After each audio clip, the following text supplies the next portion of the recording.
The Penguins laid an absolutely massive egg against the Tampa Bay Lightning on Tuesday, and Pat and I are going to discuss that, plus discuss who our picks are for Warrior Helmet Wednesday right after this.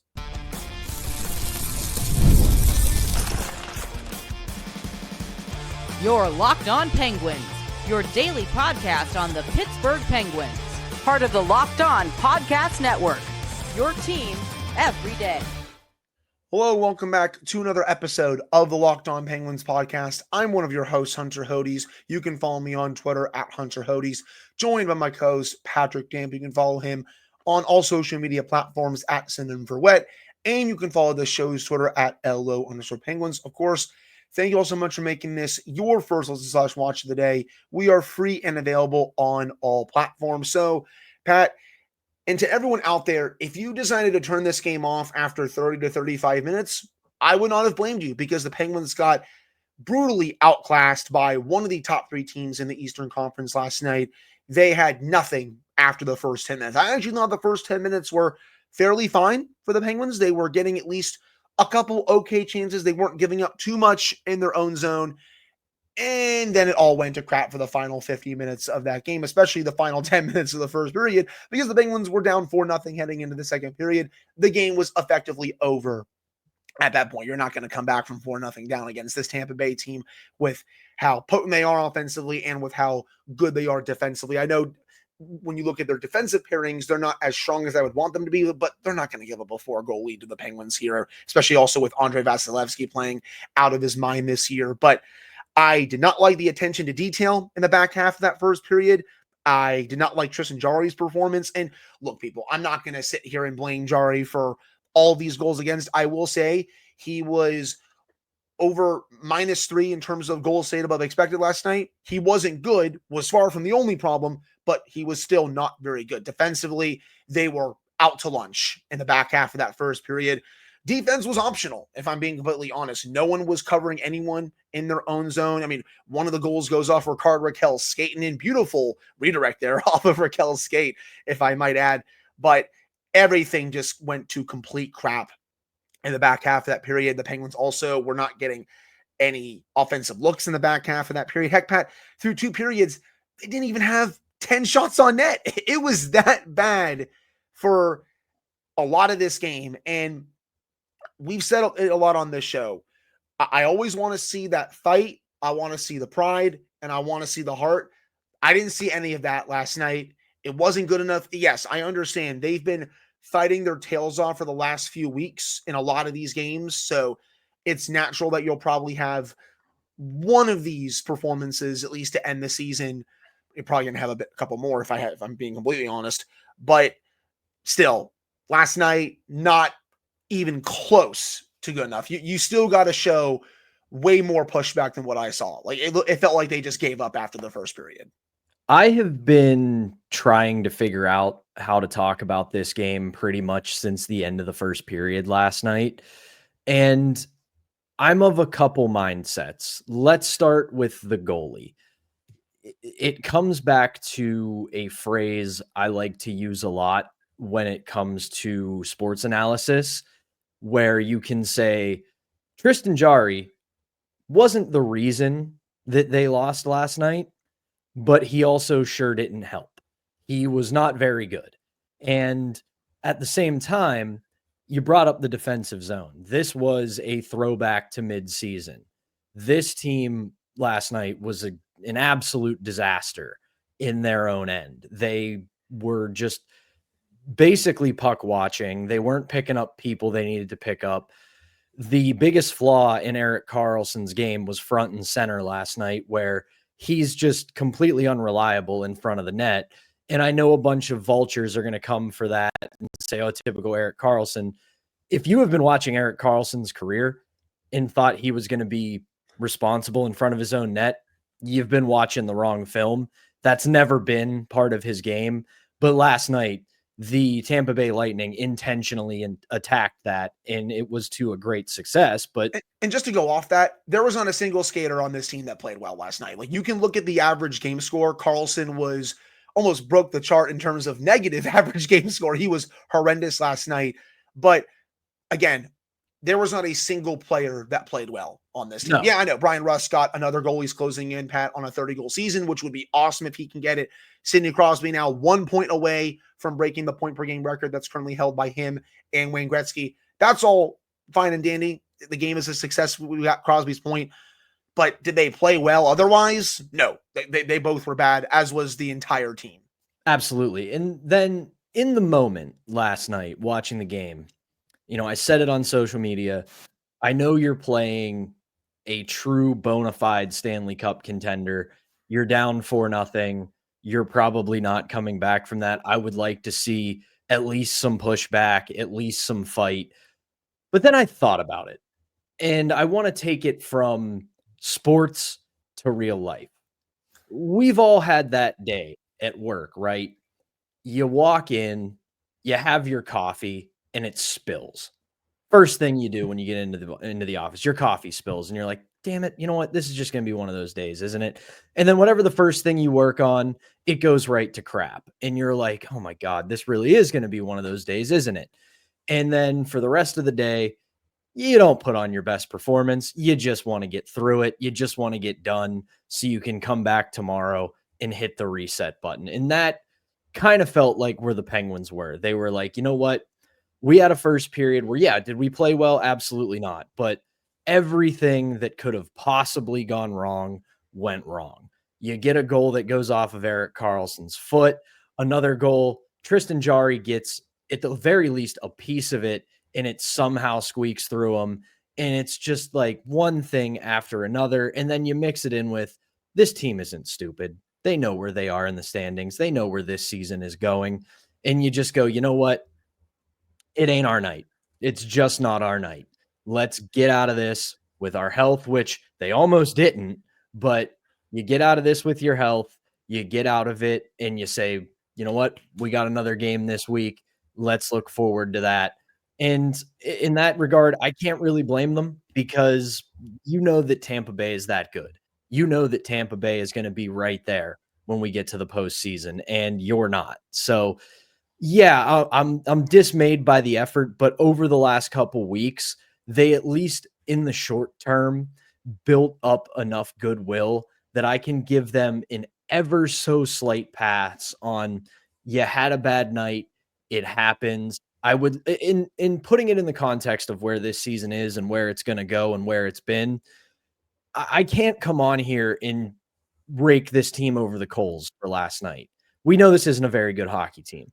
We know this team isn't going to the playoffs. So there's no rhyme or reason for me to come on here and blame everybody on the team and talk about how they stink and this guy needs to be embarrassed and yada, yada, yada, because that's just not who this team is. It sucked in the moment to watch. It was a boring game to watch because Tampa knew they had this one wrapped up. The Penguins knew they were cooked. And by the second period and into the third period, both teams were just like, we're going to run out the clock and we're going to get out of here and call it a night. That's what the third period felt like, at least. Like a little bit of the second period, but I still felt Tampa Bay was pushing at least a little bit to start that period. But I think, at least from a Penguins perspective, not from a Tampa Bay perspective, to start the second period, I wanted to see someone create a bit of a spark. Like, yeah, I know you're down 4-0. You're probably not going to come back, but I still wanted to see that effort. I still wanted to see that heart, and I just didn't get it. I'm not going to come on here and flame everyone. Like, yeah, I said that no one played well, which I very much think, but I'm not going to come on here and be like, oh my God, like, you embarrass yourself, you embarrass yourself, you embarrass yourself. Like, yeah, like every team has a game like this throughout the season, but I still wanted to see that pride, that heart, and even just a little bit of a spark that says, like, you know what? Hey, let's see if we can somehow, some way, at least make it a little bit interesting heading into the third period. I didn't get that. That was the one thing I really wanted to get. Like, yeah, Pat, again, it's great that Bryan Rust got his 26th goal in the third period to prevent the shutout. It's nice that Crosby got within a point of breaking Wayne Gretzky's record. And I'm glad that he did not break the record last night, because it would have been kind of weird, especially in a blowout. Like, I wanted him to do that in a game that they win, in a game that they especially play well in. So I felt like if they got another garbage goal last night and Crosby got the record, it would be like, oh yeah, it's awesome that he got it, but also they just got blown the hell out. So again, I'm glad that he saved that next point, hopefully for Thursday against Buffalo, or this weekend against Ottawa. It would be even better if he did it on home ice, because the ovation that he would get from PPG Paints Arena would be awesome. But again, man, you said it, not going to come on here and, just be mad online for 30 minutes. But I will say, wanted to see a little bit more pushback from this team last night, because I feel like that's been a big part of their game, especially these last few weeks. And I didn't get it last night. For sure. But like I said, it's really difficult in a game like that. And it's easy for us as podcasters with microphones who don't play in the league to say, you got to go out there and show some fight. But a game like that last night, you're playing a genuinely great team. By this point of the season that you're not one of those genuinely great teams. It's very difficult to say after losing 4-0, but after going down 4-0 in the first period to a team like that, to really get yourself up. And again, they've done well enough since the Four Nations break that I can give them a pass on it. Now, if this happens again over the next 2 games, might be a little bit more fireworks on this show.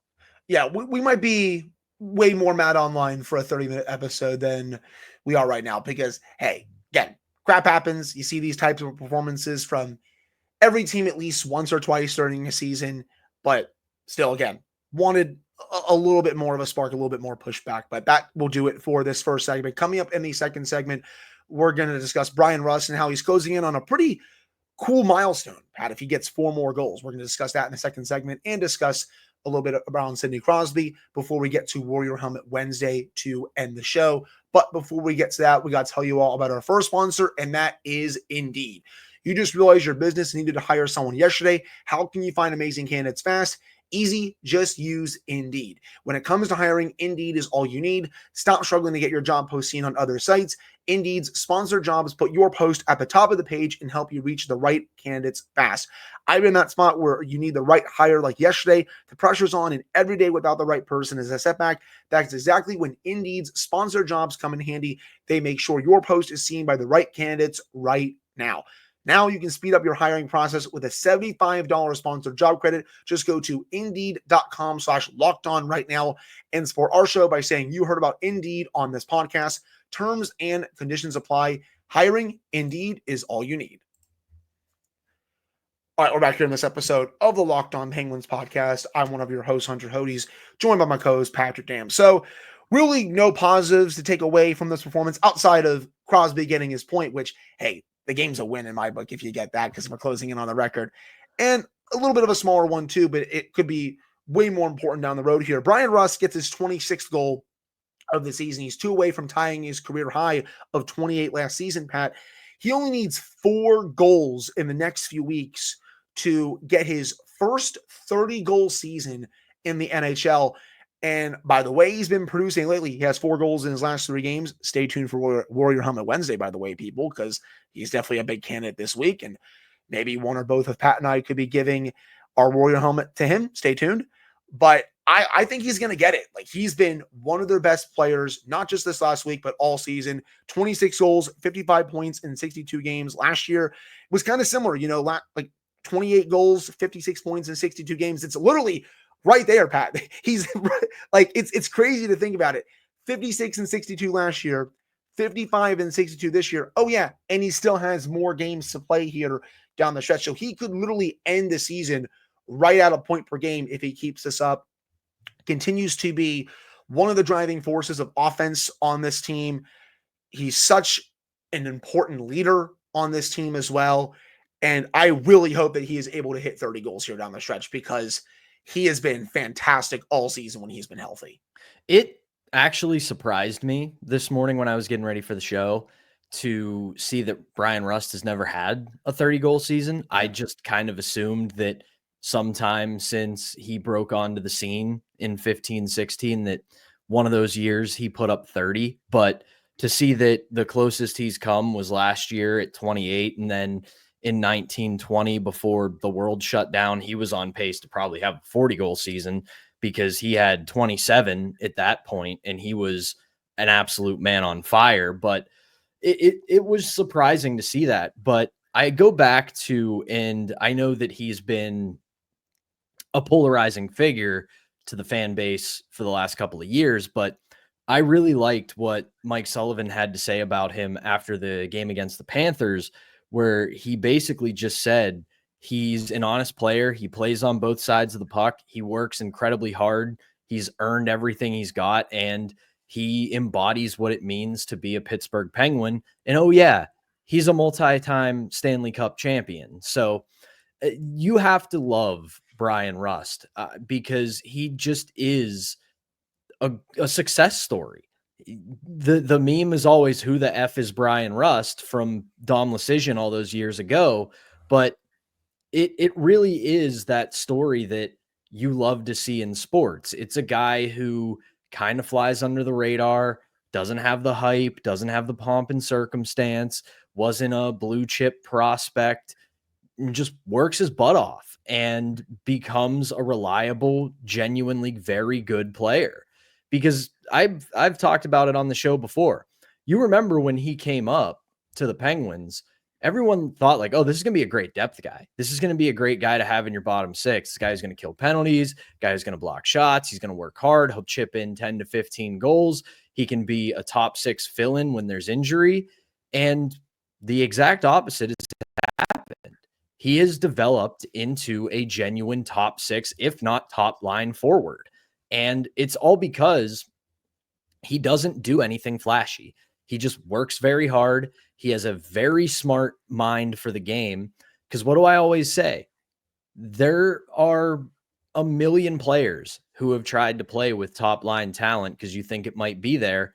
But being able to play with elite talent is a talent in and of itself. And Bryan Rust can think the game on a level to where he can play with Evgeny Malkin or Sidney Crosby. And to me, that is as valuable as anything else he brings to the table. 100%. And even outside of everything you just said, which I agree with, Bryan Rust embodies what it means to be a Pittsburgh Penguin. He's one of the top leaders on this team. Yeah, I know. You got the core leadership group with Crosby, Malkin, and Letang. But if there's ever a night where they don't want to give quotes for whatever reason, Bryan Rust is that kind of guy. He's like, hey, come over here. I'll give you a quote that's going to be a big message to the locker room. And it's been like that, honestly, ever since he came up to the league. It feels like he has slowly become a leader since coming up to the Penguins full time. And there's going to be a time pretty soon where he has an A on his sweater full time. He has said repeatedly to other members of the Penguins media, he wants to be here when this team becomes good again. Like, he loves the Penguins, loves everything about them, and he doesn't ever want to leave. Like, you've seen his name come up in trade rumors, like teams would pay a king's ransom to get him. And honestly, I think that's valid. I know he's not having the season that Raquel is having this season, but I still think teams would give up quite a bit to get someone like Rust because he's good for 20 or 25 plus goals a season, really good guy in the locker room, can kill penalties, all that stuff. But again, he embodies what it means to be a Penguin, and I can't say enough about the season that he's having this year, and I can't say enough about the player that he's become since getting into the league. You said it, Pat. We were all like, oh yeah, he can be like a okay bottom six, maybe a middle six forward. I don't think anyone pegged him to be a top line player in the league at all, but he has been nothing but consistent since coming up to the league. I mean, he played only a little bit in 14-15, played obviously way more in 15-16. That was his first, full season in the league, but he's been fantastic. And he's getting close now to 200 goals, Pat. He's at 198 right now. He's going to get his 200th goal, I think, at some point here before the season ends. Also has 427 points. I think if he keeps it up, there is an outside shot that he could hit 500 points in the NHL next season. Outside. Like, right now he needs 73. So more unlikely than it right now, but it's coming. Like, he's going to hit 500 points, and that's also going to be quite an accomplishment because, again, when he came in the league, I don't think a lot of people saw this type of career coming from him, but I can't say enough about how amazing his career has been to watch throughout these last several years. And I'm with you on that. I do want to see how he ends the season here. The Penguins have 9 games remaining. He's approaching his career high in points, which was 58 in 21-22. So he's kind of always hovered, especially in the 2020s. He's hovered around 45 to 55-ish points per year. So yeah, I don't think, like, if he were to go into a hibernation here the rest of the season and not play and finish with 55, I think it would be a bit of a monumental lift for him next season to get to that 500 point mark. But you got to figure he's probably good for 6 to 10 more points the rest of this season. He'll probably break his career high this year and probably reach somewhere 61, 62 points, which makes it a little bit easier for him next season to reach that 500 point mark. The other thing I kind of I'm interested to see with Bryan Rust moving forward is, I've hinted at it on this show, and obviously I'm not treating this like I'm in a lab or I'm one of the people at The Athletic who do great work in tracking analytics and things like that. But one of the things that has kind of been an interest of mine is, we talk about how there is such a youth movement in professional sports now, where younger players are better developed and they're able to become pros at younger ages than they used to in the past. Whereas it used to be, unless you were a phenom, chances were you weren't playing in the pros at 18, 19, 20. Now we're seeing that pretty regularly. The other end of it that I think doesn't get discussed as much is guys are prolonging their careers into their mid to late 30s just because of how advanced training, sports science, nutrition, recovery, and all of that have come along.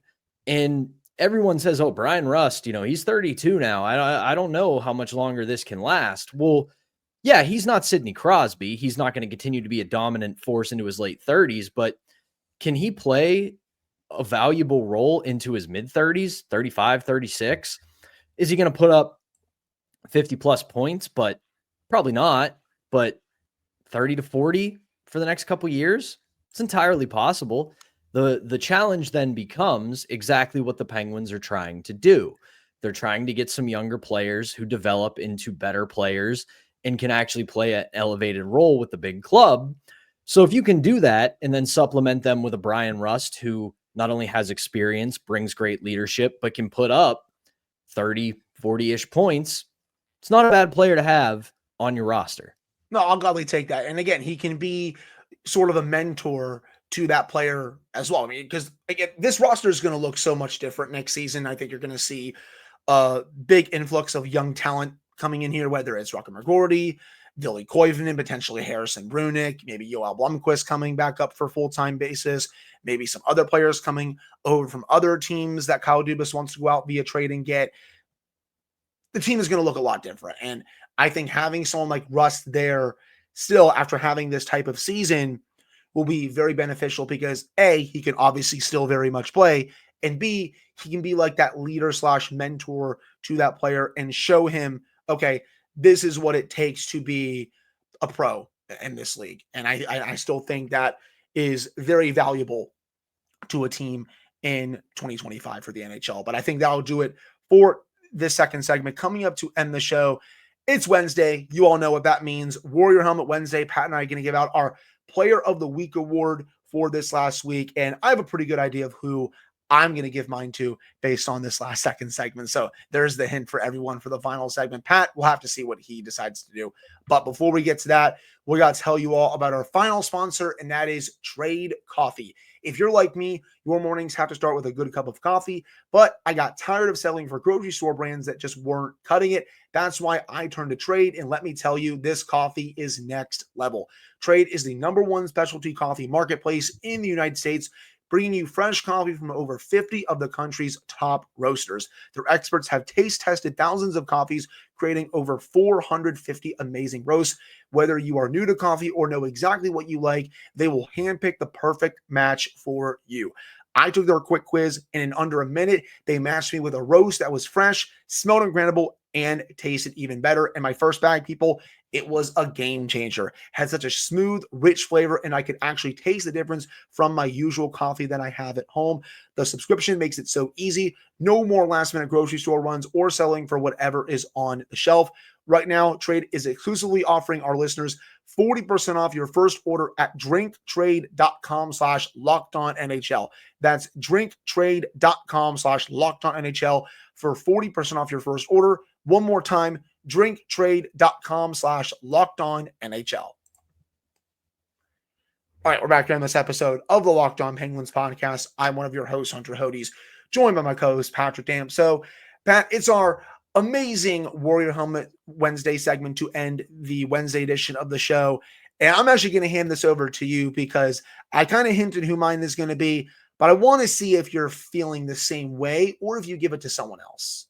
It's going for me to Tristan. No, I'm kidding. It's going to Bryan Rust. It has been a great week for him. He has had 3 goals, 6 points in the last 3 games this week.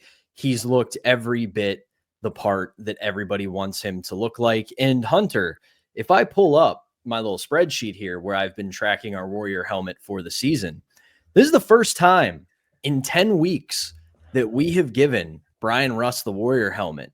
And it's only the second time that you and I, unless you suddenly swerve and decide you want to go with someone else, that we have unanimously given him the Warrior helmet. It's the first time we've done that this season, but he really does deserve it. We just got done speaking glowingly of him overall as with his entire body of work as a Penguin all these years. But this week, given that, yeah, this team has about as good a chance of making the playoffs as a snowball does surviving in hell.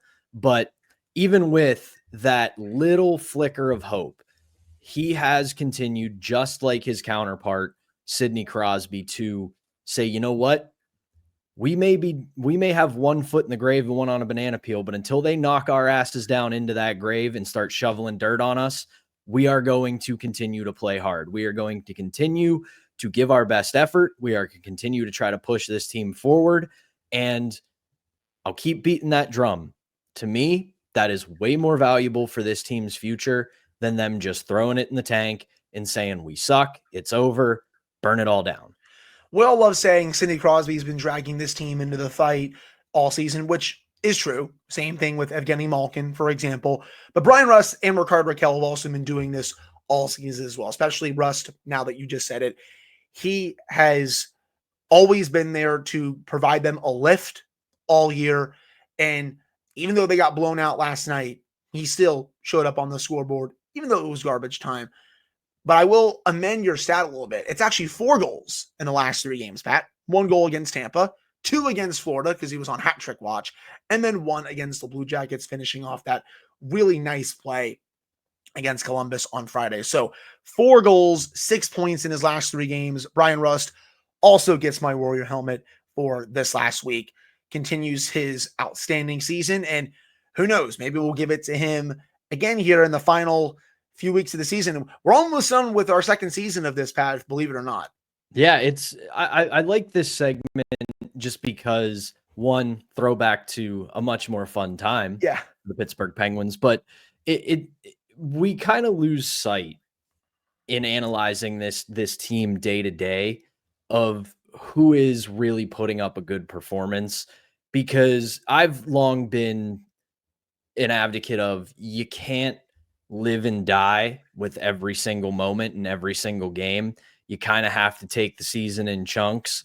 And if you can condense it down to 1 week, I think you can get a pretty good look on who's playing well. It's honestly kind of that classic sports talk radio trope of who's up, who's down, who's trending, who's not. And for the last week, it's pretty obvious that Bryan Rust, yeah, he knows this team isn't very good. He knows this team probably isn't going anywhere, but until you tell him it's over, he's not stopping.